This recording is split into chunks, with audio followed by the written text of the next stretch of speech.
Hi, and welcome. You're listening to the X22 Report. My name is Dave, and this is episode 1434B, and today's date is November 28th, 2017, and the title of the episode is The Cabal's First Stage of the Event Has Just Been Initiated. Let's get into the economic collapse, political, and geopolitical news.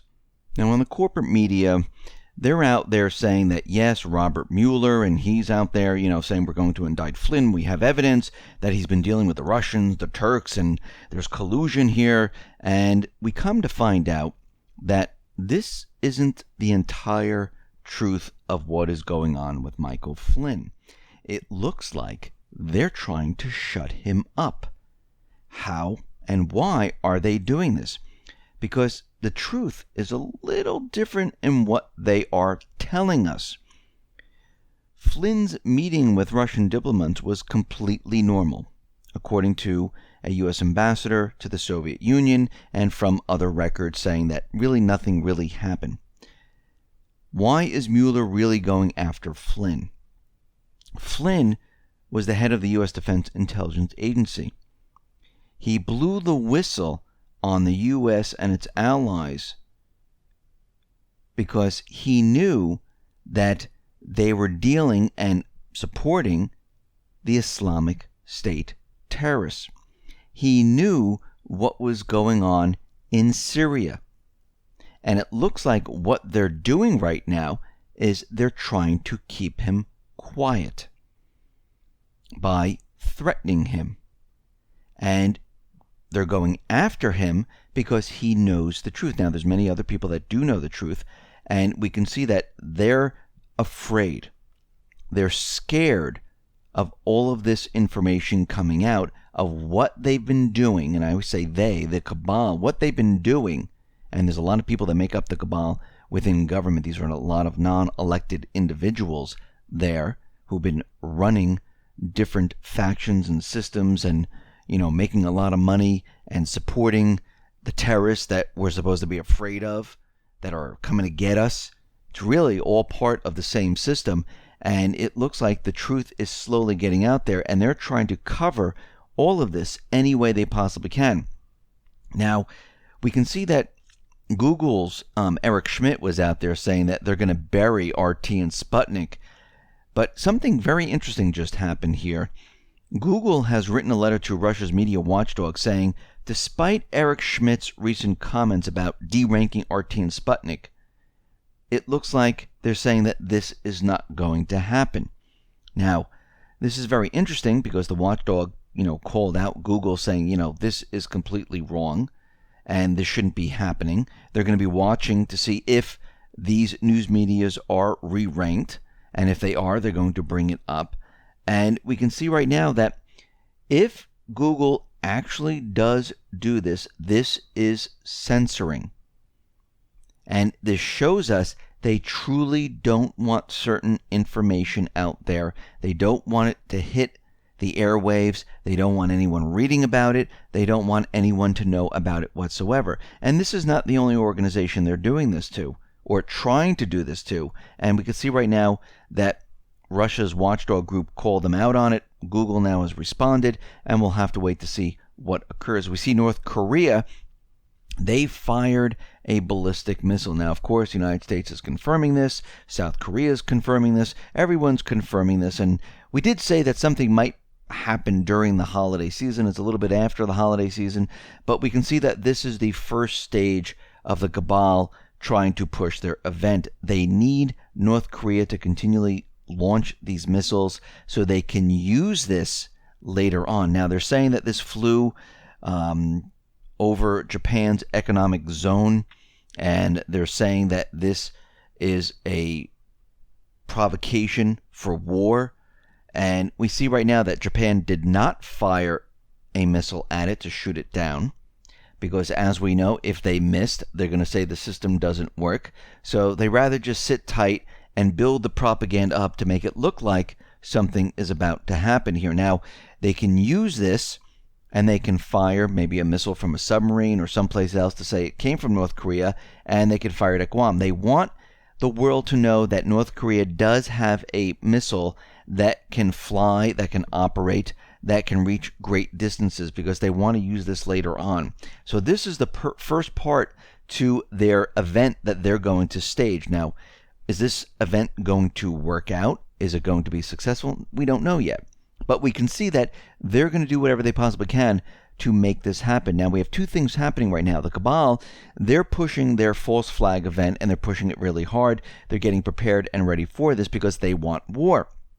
On the other hand, we have other individuals that are dealing, the U.S., part of the U.S., certain factions are dealing with Russia, dealing with North Korea, dealing with South Korea. And remember, the news that is coming out of South Korea is Yonhap News. This is also run by the intelligence agencies. This is why you get the stories right off the bat, and they have all the information because they're the ones who are putting these stories out.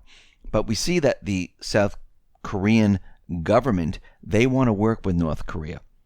We see China, Russia, even the United States, yes, the factions of the United States, they are right now holding consultations on the North Korean crisis on a permanent basis. This is coming from Russian Deputy Foreign Minister Igor Mugalov, and we see right now that this could even, and they're saying could theoretically end up in peace talks, a huge negotiation where all these countries come together and they talk about it out in the open. Right now it's happening behind the scenes, and we can see that the Cabal, they don't want this to happen. And again, we're racing against time. The system is falling apart. It's falling apart in Syria. And we see right now out in Syria, the U.S. is now winding down military support for groups inside of Syria. Which groups? Well, we know the YPG. We know the Islamic State. We know the moderate rebels. We know the Syrian Democratic Forces. We know the numbers are coming out of how many forces we actually have in Syria, and I think that count is very low. I think there's a lot more than that. And we can see right now that they are doing all of this at this point to cut off the Cabal from pushing their agenda forward. Now, what's very interesting is that we can see the Syrian Democratic Forces, they're out there, and they promise to join the Syrian army if Syria becomes a federal state. And we see right now that they're already in talks saying, okay, listen, if you federalize Syria, we will join in with the Syrian army.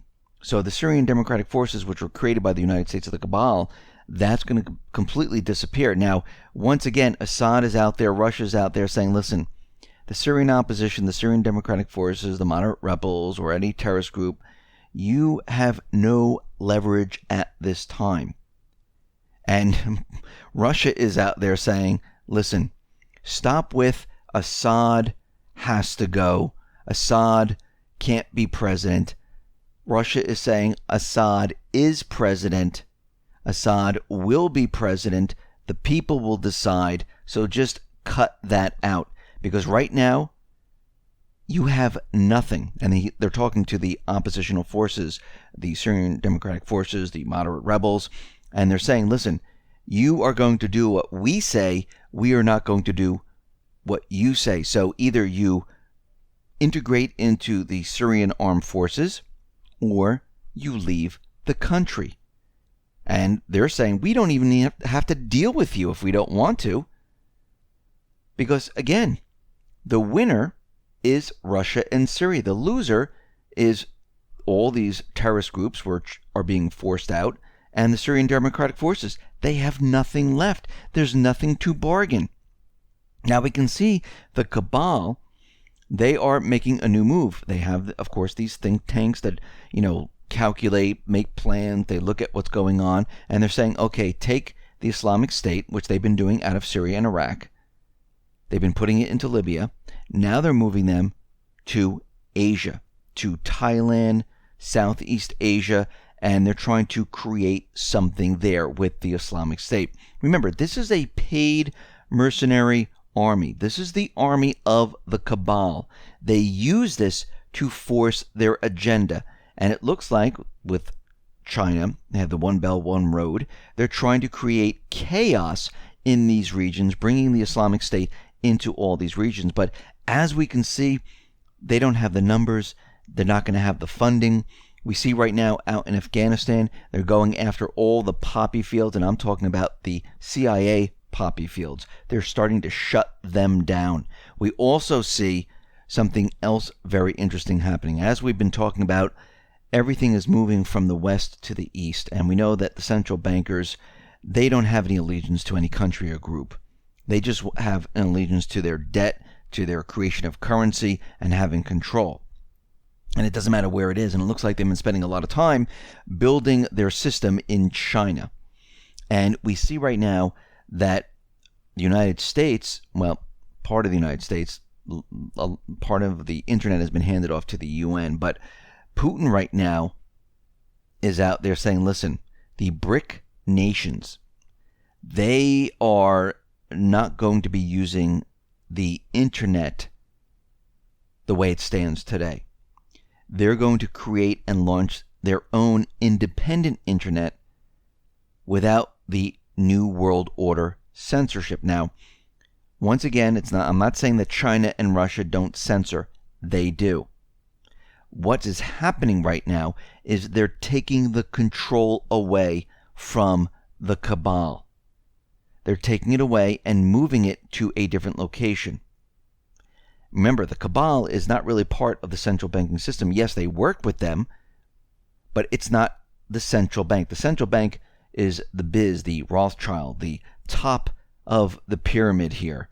And they have a system that could be moved anywhere in the world. It doesn't matter where it's located. And they don't care what country they're with. It makes no difference whatsoever. So they're saying, okay, listen, you need to create the payment system. We need to move the manufacturing over to Asia. We need to move the internet over. We need to move the exchanges over. We need to move the gold system over. That's why they're creating a new benchmark. This is why they're creating a new gold trading system. We need to have all this over here because we need people to believe in the new system. And the way you get people to believe is it's with sound money. Now, they might use cryptocurrency on a local level, but countries will say, we have the gold to back up the currency, maybe that they're trading between countries. And maybe the local people will use the cryptocurrencies. We don't know how this is all going to work out as of yet. This is why you need to be in all of these different things. You can see right now that they are definitely pushing the idea of moving everything, which they've been doing for quite a while. Putin is saying that they're going to have this internet up and running by August 1st, 2018. Very interesting, because The Economist magazine is out there saying that we're going to be on a new currency by 2018. Didn't say exactly when in 2018. And again, this is a rough date. Maybe it's the beginning of 2019 or maybe the end of 2018. We don't know. But we can see right now that they're pushing this very, very quickly right now because they realize the system is coming down. And as the system comes down, our way of life is going to change. When everything is moved over to a new system, we will no longer be the reserve currency. When we are no longer the reserve currency, we don't have the same purchasing power. We don't have the same trading power. We don't have the same power as we once had.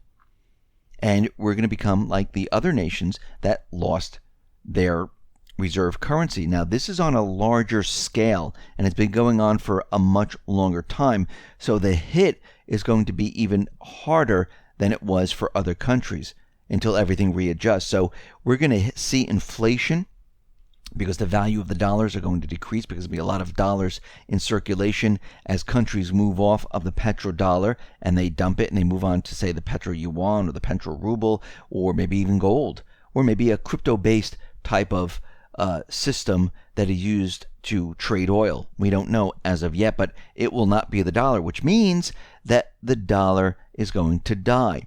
And we're going to see inflation first. We're already starting to see it. And the value of the dollar is going to continually decrease. Our trading will decrease. The manufacturing, exporting items is going to decrease for a while. The credit might freeze up. A lot of people saying that yes, it will, just like it did back in 2008, and we're going to have major problems for a period of time. And this is why you need to be ready and prepared. You need the dollars because you'll use that first. Then you'll go most likely into bartering. Then you'll use the cryptos and the golds, which is going to protect your wealth later on to get onto the new system. And we can see that that system right now is going to be established most likely in Asia, because think about it. The one belt, the one road, all the manufacturing, the trading systems, the payment systems, the internet, all that stuff is going to be out there. And it looks like the central banks are going to try to control this. Now, hopefully the people step in and they say, listen, we know what's going on here. You destroyed what we once had. This was your system. Now you want us to move to a new system. We're not doing it. Now, this would take the entire world, or a lot of the world, people in all different countries, to speak up and say no. And there are movements that are out there that have started. Germany, there's a lot of protests against the central banks. We need this to get bigger and bigger. This is why we need to spread the word.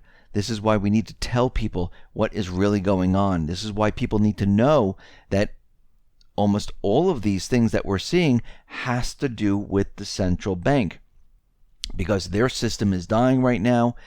They want a distraction, which is usually an event which leads to a war. And when the war is over, the population is reduced and they can start us on a new system, and everyone completely forgets, what happened to the other system. This is what happened in the past. This is what they're trying to do in the future. So no matter what, we're heading down this road. It's not going to be fun. There's going to be a lot of chaos for a lot of people who are not prepared. It's going to be a complete disaster. And we can see that you need to be prepared for what is coming. Listen, everyone, thanks a lot for listening. Be well, be safe, and especially be prepared. Thanks a lot.